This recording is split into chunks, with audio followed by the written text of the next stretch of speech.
l'homme comme un mari fidèle, selon Dieu.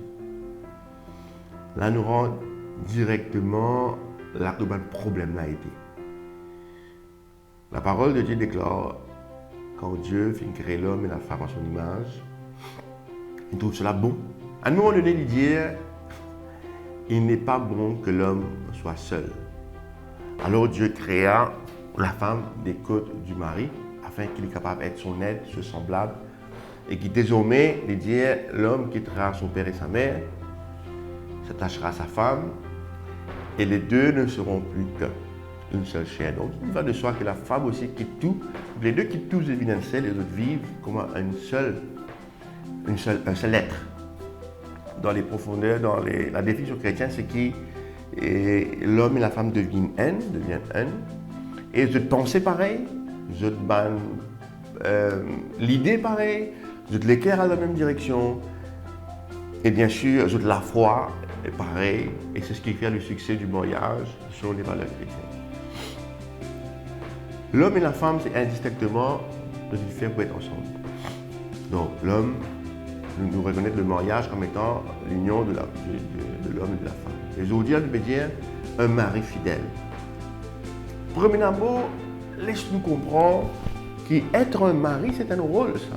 Ça veut dire que toi, tu prends la responsabilité qui bon papa et que maman qui prend l'eau là. Te dire, maman, papa, ok, il arrive là, vous arrêtez de prendre la responsabilité des autres filles. Désormais, c'est moi qui vous prends la responsabilité de votre fille. Quelle responsabilité? Moi, je donne la case, et toi, moi, je donne une protection. Moi, vous veillez sur ce développement émotionnel, vous veillez à ce qu'il n'y ait aucun problème émotionnel, mais qu'il vive au contraire dans le bonheur, dans la joie. Moi, vous veillez à ce qu'il se bat nécessité matérielle soit fournie, parce qu'il peut gagner manger, boire, l'aise, et que ce qu'il disait que je m'en parents, désormais, moi, pour prendre sa charge-là, et moi, pour donner tout l'amour qu'il est besoin, toute sa sécurité émotionnelle qu'il est pour besoin, pour grandir, pour épanouir. C'est ça que nous pouvons faire comme un mari. Nous pouvons tirer un petit fille dans la case de mes parents, quand il gagne tout ce qui est besoin, et nous pouvons dire, à partir de ce nous prenons sa responsabilité de l'autre. C'est ça l'engagement de devenir mari. Qui tu peux penser l'été? Il ne fallait pas nous penser que c'est seulement le côté rose, le sexe, et seulement cet amusement-là. Non. C'est de prendre la responsabilité de cette femme. Et nous pouvons prendre aussi la responsabilité des enfants qui peuvent découler de cette union, de ce mariage. C'est pourquoi quand nous faisons les vœux, nous dire, nous pouvons supporter, nous pouvons continuer contents, dans bons moments, dans mauvais moments, et nous pouvons être fidèles. Le mari, selon le cœur de Dieu, c'est le mari fidèle. Maintenant, fidèle, nous devons comprendre c'est quoi fidélité. Ça veut dire que nous pouvons engager nous à être avec cette personne-là, seulement avec cette personne-là, jusqu'à ce qu'il a amour. Aujourd'hui, fidélité, il disparaît. Il disparaît. Ça veut dire que nous pouvons dire que la femme que je choisis sera mon conjoint, mon partenaire sexuel, elle et elle seule, jusqu'à ce que l'amour nous sépare. Et même au-delà, c'est bizarre. C'est ça la fidélité. Nous pouvons dire que qui peu importe qui passe, moi, je ne peux pas abandonner toi, je suis fidèle à toi, je suis fidèle à mon engagement à moi-même, envers toi, envers tes parents, et pour me veiller au toi en tout temps. C'est ça que nous pouvons dire un mari fidèle. Et ce mari-là, le moment qu'il comprend cette fidélité, ce engagement, il a aussi son rôle en tant que mari. C'est quoi le rôle du mari? Aujourd'hui, ça fait là une débalancée. Une débalancée à cause justement parce que la société est dans l'autre direction et les pressions qui viennent de la société, la pression du succès personnel, la pression du succès familial, du succès social dans les séries de bien longtemps, tu n'as pas la carte, tu contentes des choses simples. Aujourd'hui, il y a tellement de possibilités. Le monde a tellement de choses à offrir en tant que luxe, de matériel, qui nous donne pression d'avoir. Et il y a une compétition malsaine qui finit instaurée, je m'appelle malsaine parce qu'il n'est pas bon dans la société, qui fait que si un monde successful, nous sommes poussés, qui nous besoin et la carte de certaines quantités Nous besoin des lotos, des lacards, nous sentons besoin d'un écrit téléphone, des affaires. C'est une pression incroyable qui vit dans la famille. Résultat, mari-femme bien travail pour amener ça la vie que la société peut dicter là. C'est une pression incroyable laquelle beaucoup de monde tombent là-dedans, volontairement ou involontairement, parce qu'ils trouvent nous piéger dans cela. Et ils craignent des balancements. À l'initial, c'était le rôle du mari dans les temps longtemps. La femme reste à la maison. Pas faux aussi, elle reste à la maison pour soi, lui, son mari. Et c'est elle qui a la responsabilité d'élever les enfants, parce que les enfants qu'on est, c'est maman qui veille. Aujourd'hui, Gaudry qui veille tous les enfants. Ou grand-mère qui compte les enfants. La maman, très peu de temps qu'il y passe avec ses enfants. Donc, il ne dit pas qu'on comment ses enfants grandissent. C'est grand-mère qui connaît ou Gaudry qui connaît. À longtemps, c'était la maman qui passe sa quantité de temps-là avec ses enfants, pour nourrir les enfants-là, pour grandir. Et c'est pourquoi il y a cette attachement. Les enfants sont très attachés à leurs parents. Aujourd'hui, les enfants ne sont pas attachés à leurs parents parce qu'ils ne pas connaissent qui c'est maman là, qui papa là. Ils passent le temps à la garderie, retourner tantôt, manger, dormir, relever l'école, garderie, aller comme ça. Donc, pendant cette unité familiale solide, comme on le dit dans longtemps. Et c'est pourquoi nous avons autant de dégâts.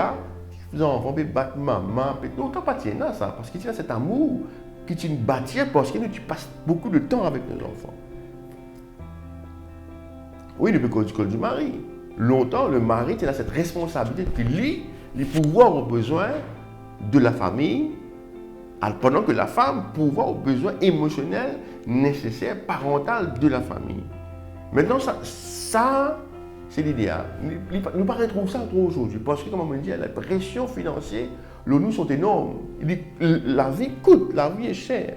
Donc, nous retrouvons que femme et mari, tous les deux travaillent. Et nous trouvons, nous, là, pas gagner de temps pour gagner des enfants, etc. Maintenant, le mari dans la maison. Non seulement le mari a sa côté ce rôle psychologique, émotionnel, spirituel envers la femme. C'est sa responsabilité de veiller au développement spirituel de la femme. C'est sa responsabilité de veiller à l'épanouissement émotionnel de sa femme. C'est lui qui fait ça. C'est lui qui veille à la sécurité mentale de sa femme. C'est-à-dire qu'il se sentit à l'aise, en paix. C'est le mari qui apporte ça. Dans la maison, le mari est dans son rôle. Les tâches ménagères ne sont pas là uniquement pour la femme. Vous connaissez? Quand nous prenons l'exemple de la création, Dieu finit de créer toutes les affaires, nous lisons dans la Bible. Adam a la responsabilité de faire toutes les affaires. Après, bon Dieu trouve tout seul, il ne peut pas faire tout seul le pauvre. Donner la femme pour la femme, ça son aide. Donc, dedans, nous comprenons que c'est la responsabilité de mari de tout organiser, de faire toutes les choses. Et puis la femme est là pour l'aider. Il fait ces bonnes tâches qui sont propres à elle, mais le mari est là pour oversee. Il aide la femme dans les choses. Donc, à la maison, je pense que le mari, il est besoin de ces bonnes tâches qui plient. Comme nettoyer la cour, je ne sais pas, tirer bonne saleté. Il y a des affaires que le mari besoin faire. Il n'est pas capable quand il rentre, il fait l'autre les pieds, la femme qui fait tout. Le mari est dans la responsabilité de partager, d'initier. Ce n'est pas la femme de veiller qui la carte de responsable tout le temps. C'est le mari qui besoin dans cet œil, dire la maison est propre, l'initier dans les affaires, et puis la femme pour aider faire tout ce qui est besoin. Vous pouvez dire des affaires révolutionnaires, beaucoup pas d'accord avec moi, mais bibliquement c'est ainsi. La femme est l'aide de l'homme. Le besoin est un partage de tâches ménagères. Aujourd'hui, dans le cas de figure que dans famille, que le mari et femme travaillent, quand on rentre tantôt, tous les deux mettent, vous ne pouvez pas dire pas de travail, tous les deux mettent la main à la pâte. Le mari peut cuire, la femme fait des affaires. Le mari est capable de nettoyer, passe siphon, passe balayer, nettoyer la cour, pendant que la femme s'attelle à des choses. Le mari est capable parce qu'il a vie là comme ça aujourd'hui. Tu es capable de faire shopping toi-même, mais pas non, on ne va pas faire shopping moi. Mais si moi j'ai un problème de shopping, il faut apprendre qu'il faut besoin aller. Nous devons apprendre à faire shopping parce que la femme occupe nous du travail. Quand nous rentrons la carte, nous devons besoin tenir. Mais il faut se partager les tâches. Il faut se partager les tâches parce qu'en tant que mari, nous pas juste là comme un Indien, comme cette expression, comme un alpha, un mât féroce, comme on va dire. Non, nous sommes là pour être ce mari qui est au service de sa femme, comme Jésus est au service de l'Église. Et c'est à nous de montrer la femme qui a sa place parmi nous. Nous devons montrer la femme qu'il existait, qui a ce mot à dire, qu'elle est respectée, qu'elle participe dans les décisions qu'il me prend en tant que mari pour la direction de la famille. La femme est dans ce apport financier, juste parce qu'elle travaille. Mais la femme aussi doit comprendre que de l'autre côté, C'est parce qu'il gagne plus l'argent que son mari, qui désormais c'est lui qui est le décideur de la maison, ça n'a rien à voir. Il faut respecter l'autorité telle qu'elle est. Donc ce rôle de mari là, c'est important. C'est le rôle que nous veillons que la femme prend soin aussi des enfants comme il le faut. Nous veillons que la femme donne du temps, se donne du temps à elle et donne du temps à nos enfants. Les veiller à ce que la famille fonctionne correctement. Et plus important encore, le mari, il donne les temps à sa femme. C'est pas comme nous, avant nous fréquenter, nous faisons beaucoup de choses ensemble, nous sommes dans la romance. Et puis une fois que nous nous marions, et puis souvent des fois, nous vîmes, comment dire, c'est acquis. Nous mariage, c'est acquis. Après 7, 8 ans, 9 ans, 10 ans, moi, nous roule normal, nous roule, comment dire, monotonie. Non. Le mari a la responsabilité, on appelle ça comme ça, la responsabilité romantique de lui avec sa femme. C'est un challenge, ça. Comment rester romantique, garder la romance entre lui, comment garder la flamme de l'amour entre lui et sa femme. C'est le mari qui fait ça. Comment tu peux causer. Mais c'est toi à veiller, une fois par semaine, et dans le temps de fréquenter un temps de romance qui est réservé avec toi et ta femme. Parce que la femme a besoin de ça. Le mari a besoin de comprendre comment la femme fonctionne émotionnellement. La femme plus émotionnelle, le mari ne regarde pas. Mais c'est ta responsabilité. C'est ta responsabilité de complémenter ta femme, de l'encourager comme l'âge peut rentrer, comme avancer, de l'encourager et non de diminuer et comme dire, tu peux disregarder. Et quand tu es au chemin, tu peux toujours les femmes qui sont là, mais tu ne peux pas payer tes femmes, tu ne peux pas complimenter, tu ne peux pas non rien. C'est ta responsabilité de faire que ta femme se sente bien, épanouie dans sa peau, et qui doit t'encourager à être le meilleur d'elle-même. C'est ta responsabilité. Tu prends satisfaction dans la case ce moment, et puis quand tu aimes, tu la meilleure de la case. Et c'est à toi de veiller sur elle, maintenant. C'est notre responsabilité en tant que mari. C'est notre responsabilité de veiller à ce que nos femmes ne pas souffrir, pas rien, pas manque de rien. C'est nos responsabilités. Et ne pas dire, mais tu travailles avec tes affaires. Non. Le rôle de mari, c'est un rôle, comment vous dire, mental, c'est un rôle dans la tête avant toute chose, de savoir que c'est ma responsabilité de veiller, de protéger ma femme. De montrer ma femme ma fidélité. Nous ne sommes pas capables, nous pétons une femme comme on a envie. Ce n'est pas respecter la femme. Beaucoup de monde vous disent non, ce n'est que le sexe. Non, ce n'est pas que le sexe. Parce que la femme est émotionnelle. Et puis nous qui sommes en crise, vous autres, la fidélité, c'est important. Nos paroles, c'est un engagement. Si nous ne pas réussir à être fidèles à notre femme, nous ne pas vous foutre lequel bord, nous. Si la femme que tu aimes, qui te choisit, vous faites la vie tout le temps, tu ne peux pas réussir à être fidèle à lui. Donc, qui te pour fidèle? Tu es égoïste, tu es fidèle à toi-même. Comment tu peux respecter tes enfants? Qui figure, quel genre de père tu seras pour tes enfants? Quelle qualité, instruction tu vous donnes, tu fais avec tes garçons? Alors que tu aimes te tromper tes femmes, parce que le thème là, c'est un mari fidèle. La société est détruite parce que les hommes sont infidèles. Et les femmes aussi sont infidèles, hein, parce qu'ils ont là, ils vont faire toucher la ligne. Donc il faut que nous, dans ce contexte actuel, nous causer. Aujourd'hui, la société fait qui dissocier l'amour avec l'acte sexuel. Ça veut dire, oui, je suis amoureux de ma femme. Non, je suis content de ma femme, moi non, je ne suis pas content de l'autre personne, je suis pour garder l'autre personne. Mais je suis pour ma expérience sexuelle avec d'autres femmes. C'est que pour le sexe, il n'y a rien à faire dans l'émotion, non, c'est bibliquement, c'est pas bon. Et puis, moi personnellement, en tant qu'homme, l'amour qui m'énerve depuis tout mon équipe, je ne peux pas trouver comment je suis capable de faire ça. Quand nous célébrons, quand on dit le meilleur pour le pire. Le pire, souvent des fois, moi je pensais que littéralement, c'est ce que je me dis à chaque fois que je me fais formation. Le pire, ce n'est pas la maladie. Le pire, ce n'est pas les querelles, ou bien la pauvreté qui est capable de taper nous. Ou même une situation difficile. Le pire, c'est qui, quand elle, là-dedans, malheureusement, trompe l'autre. Parce qu'il tombe dans n'importe qui vit sur n'importe qui bêtise. Il est arrivé ça. Et là, qui nous fait qui nous fait. Donc le mari est celui qui veille à ce que ça ne pas arriver de lui-même et qu'il veille à ce qu'il donne à la femme tout ce qu'il a besoin, qu'il n'a pas besoin d'ailleurs. Pour qu'il y ait quelqu'un d'ailleurs, il fallait qu'il n'ait pas gagner ce qu'il peut dans le couple. La parole même parle de balance sexuelle. Il n'y a pas d'exige prier. Abandonne, quitte la prière, occupe-toi de ta femme parce que tu es le corps pas pour toi, il est pour ta femme.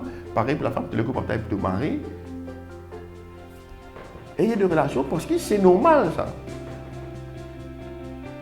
Nous nous sommes capables de venir sa balance physique, émotionnelle, spirituelle dans notre famille. Et c'est un peu le rôle du mari de faire cela. Vous trouvez pas de cause non de financier pour la parce qu'il nous finit comprendre depuis avant que c'est moi qui veillais à ce que les grosses. Regarde, nos responsabilités primaires, c'est un toit, la nourriture et les habits. Primaire. Que ce soit pour la femme et pour nos enfants. Nous devons veiller à ce que nos enfants, nos femmes aient un toit. Nous ne pouvons pas apprendre à mettre le coton. Nous devons veiller à ce qu'ils aient tout ce qu'ils besoin comme nourriture saine, pas n'importe quoi. C'est nous aussi besoin veiller qu'ils nous donnent de la nourriture saine. Nous veillons, nos responsabilités, c'est la santé de nos femmes et nos enfants. Et nos responsabilités, c'est de les habiller. Quel habillement? Nous veillons quel habillement, nous ne pas donner un habillement que je poil vient à l'occasion de chute. C'est nos trois rôles primaires en tant que mari et père. Abri, nourriture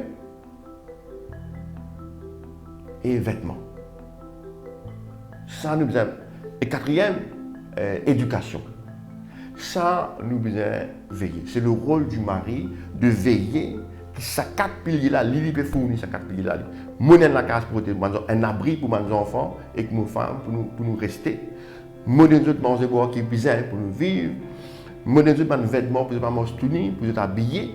Et me veiller qui c'est qui est besoin étudier, gagner l'éducation qui est besoin pour qu'il fasse tout ce qu'il a. Et puis bien sûr, c'est nous que ça là, la responsabilité spirituelle. Mais en tant que mari, de veiller à ce que ta femme est dans la case, de veiller à ce que ta femme est habillée, de veiller à ce que ta femme gagne tout ce qui est bizarre, l'habillement, tout ce qui est bizarre, pour se coiffer, pour se manger, de veiller qu'il y ait dans cela, de veiller à ce qu'il gagne manger, boire tout ce qui est bizarre dans la maison, healthy, mange healthy, et de veiller le côté spirituel. Nous disons ça dans l'homme spirituel.